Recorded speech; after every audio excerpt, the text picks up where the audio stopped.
Frozen food giant McCain Foods recently opened the doors to its Farm of the Future Africa research facility near Lichtenburg in the Northwest province.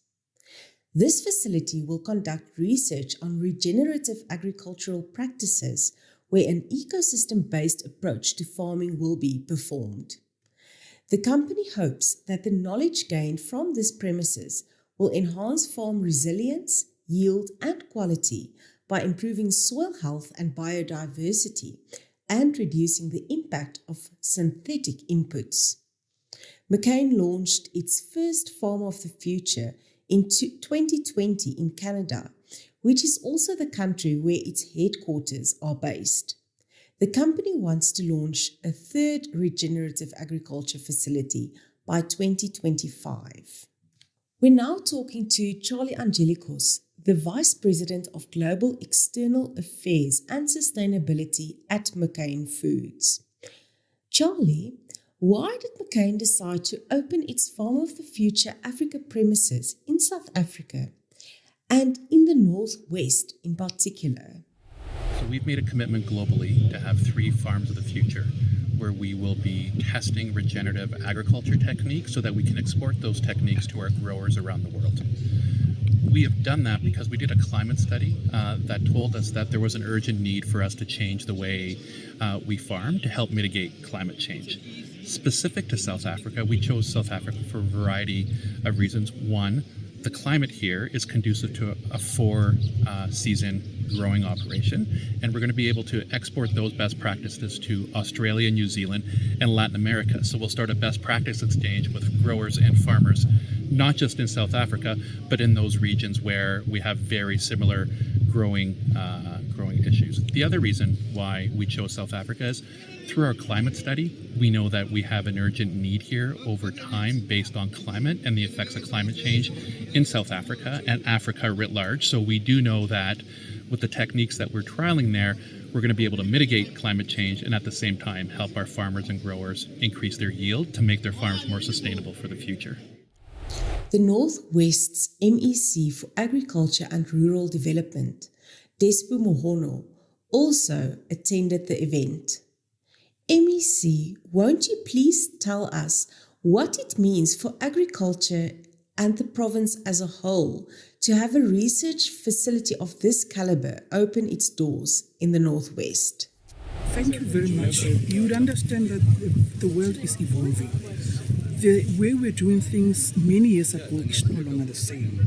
Now, you can't, in agriculture, sit back and not make a research, because you will realize that when you don't research on what you're doing, your yield will drop. And when they drop, you don't even know where to go. But when you research, you are able to understand that in the coming few years, this is what the climate will be like. In the coming few years, we'll have a drop on 1, 2, 3. And now, through my research, it will help me to look on how do I diversify what I'm doing. The issue of the soil, you can't just produce on any soil. It's important for you to understand the type of soil you're going to use for your production. You also have to understand the acidity and whatever in your soil so that you know the kind of crop that you must put in that particular soil. The same applies to animal husbandry. You should know in which area which animals thrive. You have what you call dry water. Some animals, when they come from dry water area, when they come to another area, they die quickly. But there is a technology that can be used that they be given an injection that they can stand there and resist the area where they find themselves in, where they didn't grow before, and they are able to thrive in that. So that's why research is very critical. You can't survive without the research. As a department, we have a research unit that publish papers every time. They tell us where the changes are. And our agricultural economists also to brief us on the global trend every day. As an MEC, I must know what is happening to a ton of maize. What is happening to the price of what? Every day of my life. If I'm an MEC, I don't know these things. I'm useless because I won't be able to advise my farmers, and I won't be able to come up with project and program that can assist our farmers to strive at the end of the day. That's why research is so important. Technical experts at McCain Foods gave greater insights into the various aspects of research that was already being conducted at the McCain Farm of the Future Africa facility. First station on the farm itself. We want to talk about the biodiversity and cropping systems over here. Maybe let me first explain our cropping system on Farms of the Future.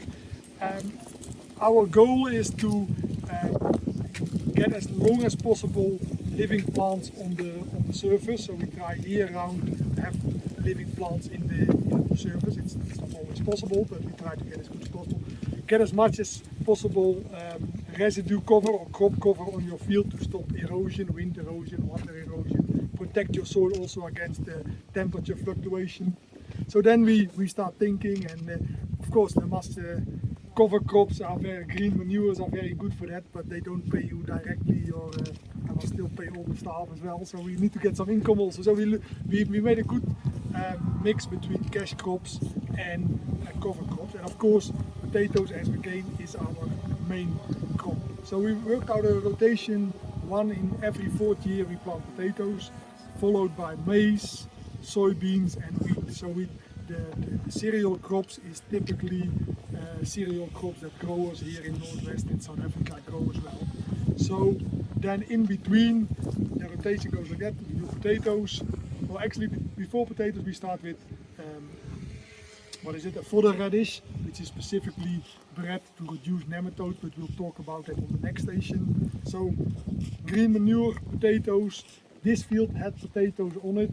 They harvested about 3-4 weeks ago. Our plan is then immediately after that we plant a multi-species cover crop to have cover in the winter, have the different species to get biodiversity, but also make use of each species specific strengths. For example, what we have here is oats for intensive topsoil roots, a lot of biomass.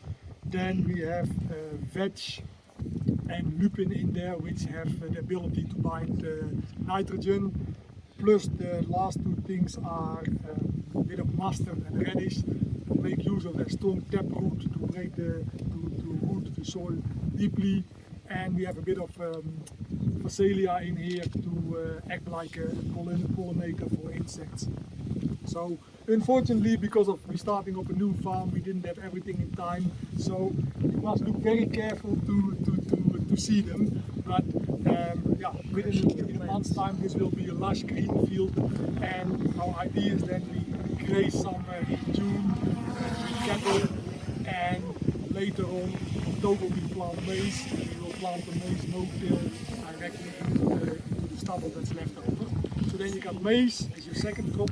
The plan is to underseed maize with a cover crop when the maize is maybe this tall. So this time of the year your maize starts dying back, and you will have already a green mat sitting under there that can take over for the winter. And again, it would be a good winter grazing feed, so to say. Then after the maize we come with soybeans, again no-till. After soybeans we follow with winter wheat that will be harvested in the early summer, and that gives us a window to plant the fodder radish again ahead of the potato crop that follows. So I know it's probably a lot of information at once, but that way I think we have a good base to start with our diverse cropping system.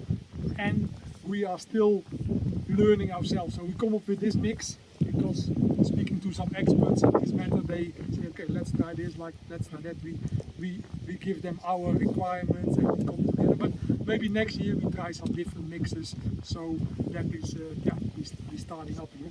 So if you can see here, this is the type of seeds we planted here. So you can look in the boxes, you can see big seed, oat seeds, then you got very fine mustard and radish seed in there. And if you now look on the surface, ideally it should have been already a better, bigger crop, but yeah, we deal with still a commercial farm as well. And then the idea is potatoes is hard on soil, but because potato grows in the soil, so I haven't figured out how to do no-till potatoes, so you always have to dig in that ground. The conditions during potato harvest is normally quite moist. You have heavy equipment because you move a lot of produce out of the field. So after a lot of people say that you must till the soil before potatoes to make a good structure. But I try to come to a system where we till after the potatoes, break the compaction after the potatoes, let the cereal crops and the cover crops and the green manure improve our soil for 3 years, that by the time we come back with potatoes we have a good structure, and actually we just have to put the potato seed in the ground and get a good crop. So that's in a nutshell what we try to do. And like I said, it's probably a lot of information, but feel free to ask questions later. Solar energy is already being used to power the farm's main office and various machine sheds. The company is also investigating opportunities to utilize solar technology to aid in the continuous deployment of field irrigation. McCain has made a global commitment to implement regenerative agricultural practices across 100% of its potato acreage by 2030 as part of its sustainability goals. For that reason, potatoes will be one of the main crops studied at the Lichtenburg Farm of the Future Africa facility.